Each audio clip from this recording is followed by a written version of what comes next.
But what she really did was change the way people in England, and then it spread to the rest of the world, thought about economics. Coming out of World War II, Britain had been devastated. Prime Minister Clement Attlee basically began a welfare state. The government would help create jobs, would create housing, public housing.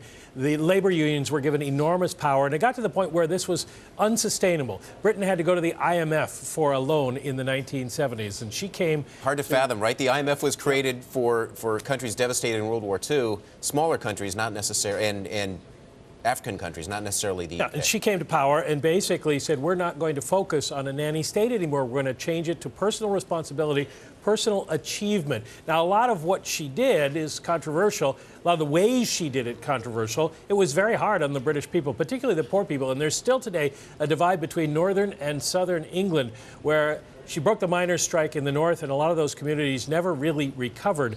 But the English economy, the UK economy overall, has performed better. Well, that's what I was going to say. Walk us through the results. I mean, with some of the policies that she put in place, did that translate into more prosperity?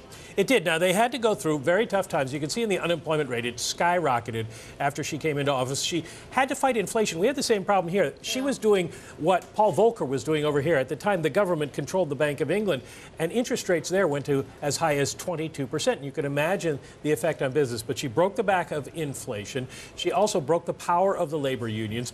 Companies started hiring again, and it reversed the trend. Now, when she left office, they were back in recession, as were we in the 1990s. But overall, the legacy has been strong because what happened was the living standard of the average Briton rose and has been rising ever since. And, of course, that was, and there she is, seen with Ronald Reagan, her counterpart. The two of them peas in a pod. So tight. Yes, it was all about deregulation and giving power back to individuals and businesses rather than the government, isn't it, Mike? They did disagree about a number of things. She thought that Ronald Reagan was too quick to cut taxes and wasn't strong enough on spending cuts, which is a criticism a lot of people have made in the past. Interestingly enough, Thatcher raised taxes in 1981 at the height of their economic crisis because she felt she couldn't cut the budget deficit by cutting spending anymore. She'd taken too much out of the British people, but she had to cut the deficit because of this loan to the IMF. So it's a complicated legacy, but it's one that's going to go down in history.